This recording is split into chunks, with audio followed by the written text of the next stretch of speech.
Hello class 9 आज हम part 3 स्वर्ग बना सकते हैं कविता के प्रश्न उत्तर समझेंगे।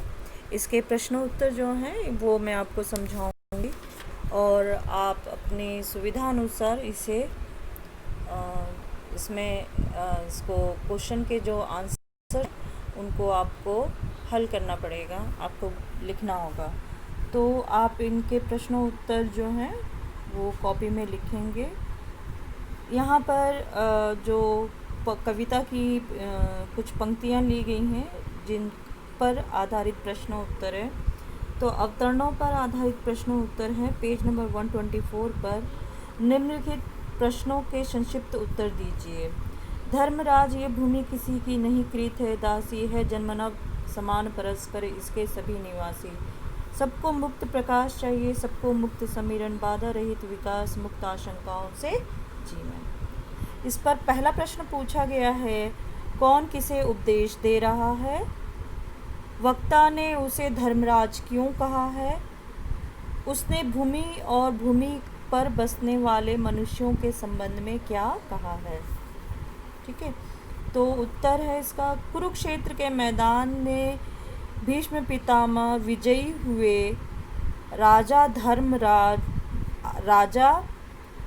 धर्मराज युधिष्ठिर को अंतिम उपदेश दे रहे हैं। वक्ता भीष्म पितामह युधिष्ठिर को धर्मराज कह रहे हैं क्योंकि युधिष्ठिर सदैव धर्म के पथ पर चले। उन्होंने कभी भी असत्य का सहारा नहीं लिया।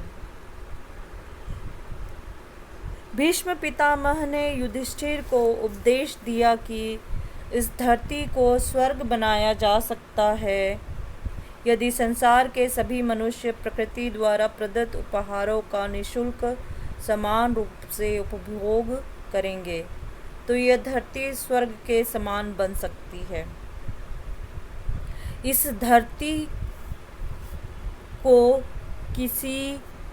यह धरती किसी की खरीदी हुई दासी नहीं है। इस पर किसी एक का अधिकार नहीं है। सभी मनुष्यों का इस पर समान रूप से अधिकार है। ठीक है, आगे इसमें दूसरा इसका प्रश्न है, उपर्युक्त पंक्ति में भूमि के संबंध में क्या कहा गया है तथा क्यों?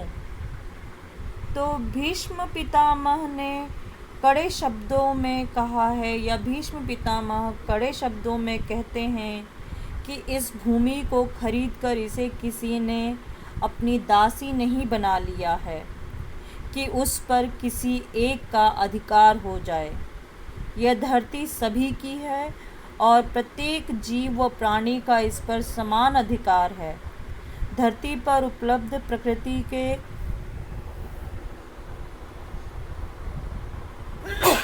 उपादानों पर सभी का समान अधिकार है। आगे इसका तीसरा प्रश्न है, कवि के अनुसार मानवता के विकास के लिए क्या क्या आवश्यक है? भीष्म पितामह युधिष्ठिर को उपदेश देते हैं कि संसार के सभी प्राणियों को प्रकृति के उपहार निर्बाध्य रूप से उपलब्ध होने चाहिए, अर्थात प्रकृति प्रदत्त वस्तुओं के लिए उसे संघर्ष न करना पड़े, छीनने की आवश्यकता न महसूस हो। उसे हवा, पानी, प्रकाश तथा जीवन की मूलभूत आवश्यकताएं बाधा रहित मिलनी चाहिए। संसार के प्रत्येक व्यक्ति का उत्तरोत्तर विकास हो, उसे प्रगति का, विकास का अवसर समान रूप से प्राप्त हो।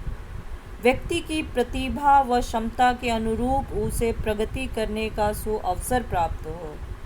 यही मानवीय दृष्टिकोण होगा तो व्यक्ति, समाज व देश निश्चित ही विकास पथ पर अग्रसर होगा।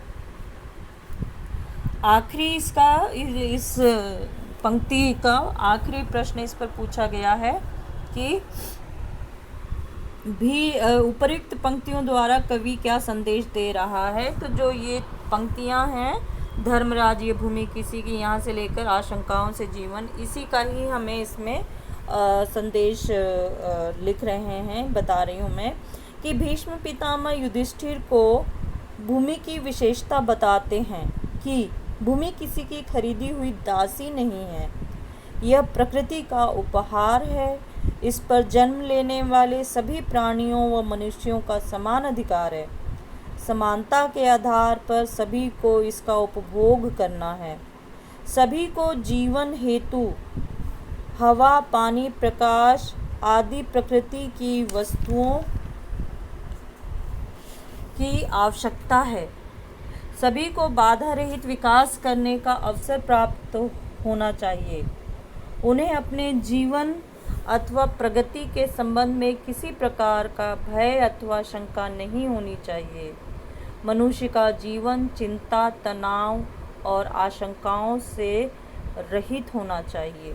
ठीक है, ये तो हो गया हमारा यहाँ पर पहले का उसका। आगे इसमें दूसरा है कि लेकिन विघ्न, दूसरा भाग है इसमें, लेकिन विघ्न अनेक अभी इस पथ पर अड़े हुए हैं, मानवता की राह रोककर पर्वत अड़े हुए हैं। न्यायोचित सुख सुलभ नहीं, जब तक मानव को चैन कहाँ धरती पर, तब तक शांति कहाँ इस भाव को। तो इस पर प्रश्न पूछे गए हैं कि उसमें पहला है, लेकिन विघ्न अनेक अभी इस पथ पर अड़े हुए हैं।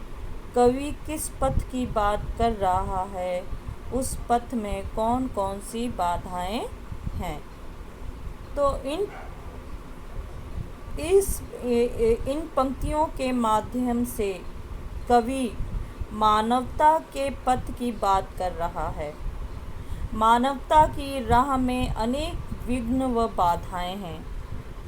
प्रकृति प्रदत्त उपहार भूमि, हवा, पानी, प्रकाश आदि जीवन की मूलभूत आवश्यकताओं का सभी मनुष्य में समान रूप से वितरण होने में अनेक प्रकार की बाधाएं हैं। सभी को मौलिक आवश्यकताओं के समान वितरण में अव्यवस्था, घूसखोरी, चोरी, भ्रष्टाचार आदि दीवार बनकर खड़ी हो जाती है। वितरण व्यवस्था सामान्य नहीं होने से सभी को वितरण व्यवस्था सामान्य नहीं होने के कारण सभी को न्याय उचित सुख प्राप्त नहीं हो पा रहे हैं। तो इस प्रकार की बाधाएं जो हैं नहीं हो पा रहे हैं। बस इतना ही आप करिएगा। आगे इसका अगला प्रश्न है कि धरती पर चैन और शांति लाने के लिए क्या आवश्यक है, स्पष्ट कीजिए। तो इसका उत्तर इस तरह से है कि कवि के अनुसार धरती पर चैन और शांति तब तक संभव नहीं है जब तक कि संसार के सभी मनुष्यों को न्याय अनुसार उचित सुख सुविधाएं प्राप्त नहीं होंगी।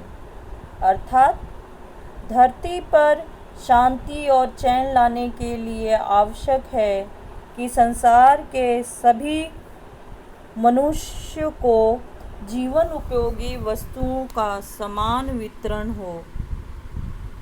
प्रकृति प्रदत्त वस्तुओं व उपहारों का निःशुल्क समान वितरण होना आवश्यक है, अन्यथा मनुष्य असंतुष्ट होकर संघर्ष की ओर अग्रसर होगा, जिससे संसार में अमन, चैन, सुख, शांति की स्थापना नहीं हो पाएगी। तो बच्चों, ये मैंने आपको यहाँ पर इतने कराए हैं। बाकी का जो इसमें उत्तर है, प्रश्न उत्तर जो हैं वो मैं आपको अगले वीडियो में बनाकर दूंगी, और ये सारे प्रश्न उत्तर आप अपनी कॉपी में करेंगे। और लेट नहीं करना है प्लीज़। अगर आप लोग पेंडिंग रखेंगे काम तो आप लोगों को ही परेशानी होगी, ठीक है। तो अपना ख्याल रखें और ये प्रश्नोत्तर अपनी कॉपी में कीजिए। Take care all of you.